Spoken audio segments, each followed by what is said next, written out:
I met a gypsy. That's what it's crazy when you think about, you think about a guy like Caroli in the era that he did what he did to just that shit. Like what? Yeah, how he done it for so long, and you can sort of see how he done it for so long when you're in it with him. And I rode with him for a team, and he was always one of the best teammates, I think, and probably the best person, just in as a person. Such a nice person. But just how he treats his career and what he would done, and you would see how other people would make mistakes.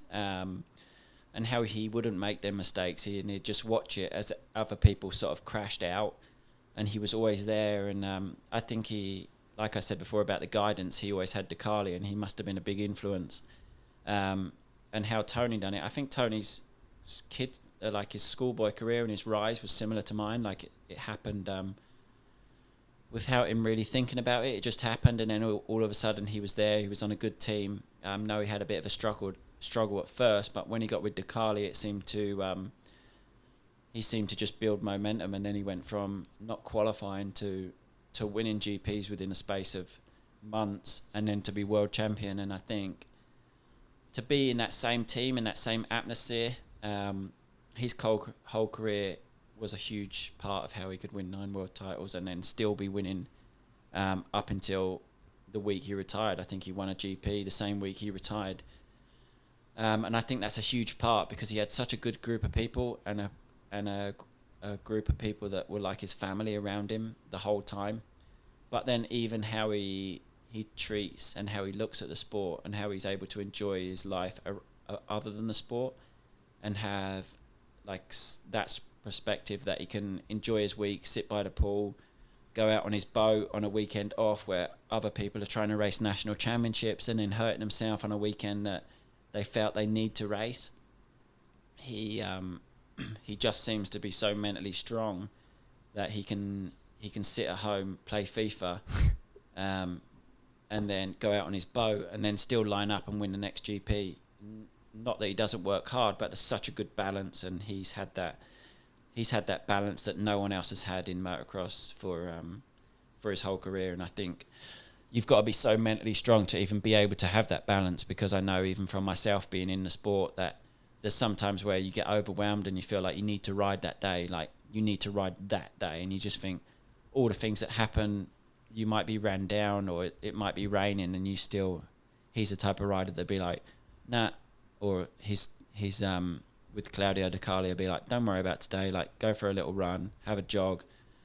And but you have to be mentally strong enough to be able to switch off and do that, where a lot of riders, they're like, they get their strength mentally from training hard, and that gives them that, where he does both. Like he does enough that it gives him the strength that he can still line up and switch on at weekends, but at the same time he has he can switch off, and a lot of people I know can't switch off, and that forces them into the ground where he can just stay at that level where they can't. Dude, it's crazy that same.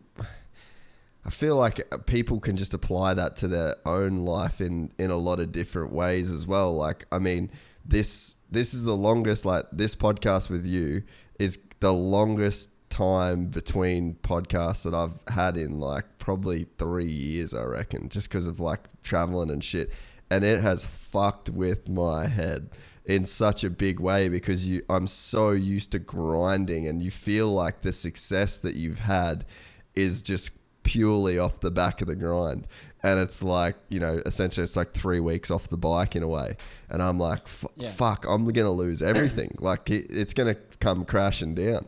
And it's like reality wise, like we've still been putting shit on YouTube. Like it's still kind of cranking. The iTunes numbers will be down, but like, fuck it. Like really, when I look back, this episode will go up on Monday and fucking all's well in the world again. But that gap between, mate, it's been fucking torture.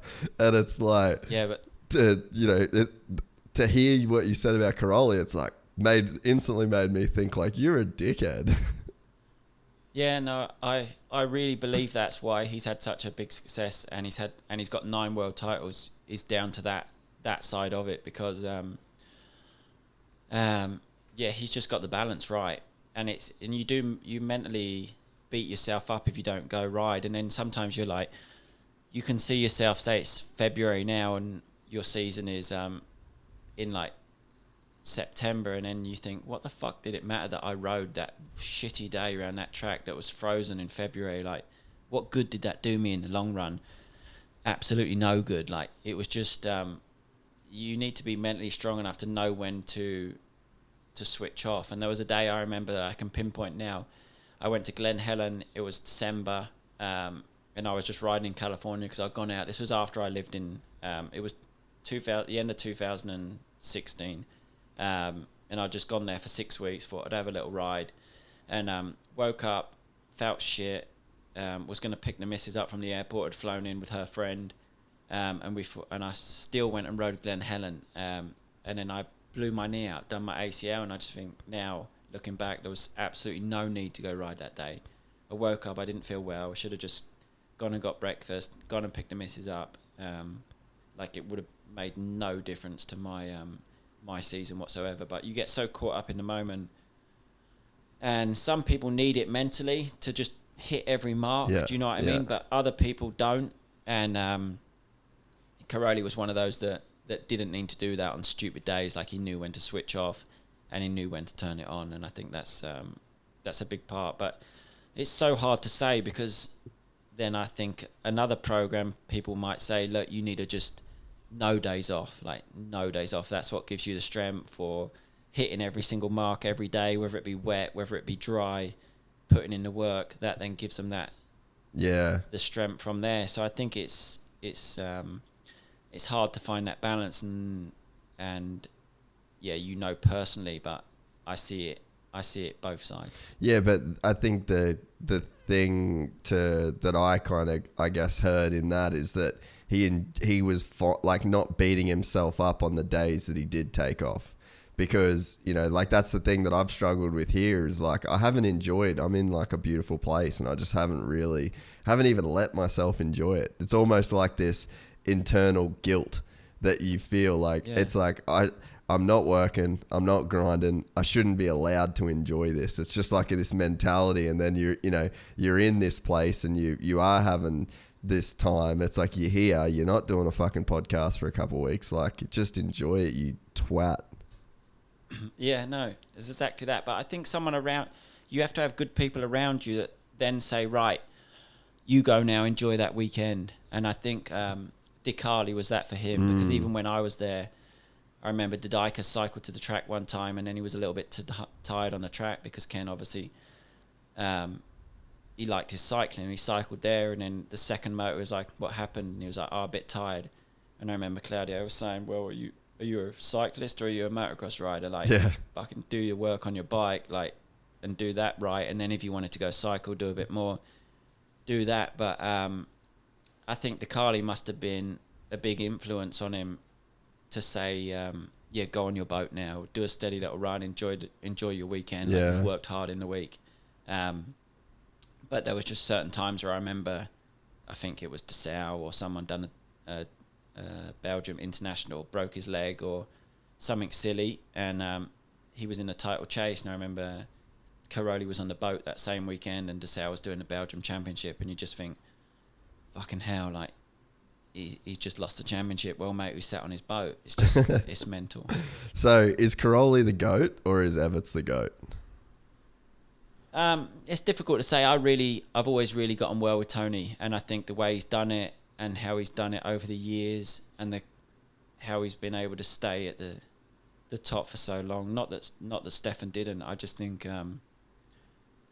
it's hard to say one or the other, but I do really respect Tony, and the same with Stefan. But I think the way Tony's done it is cool. He's just a friend of mine more. He's more my age, and I really enjoyed being his teammate. So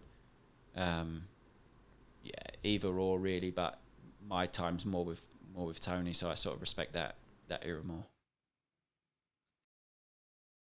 If you enjoyed this content, please like and subscribe. And to listen to the full 3-hour podcast, search Gypsy Tales in your favorite podcast platform or click the link in the description below. Gypsy Gang.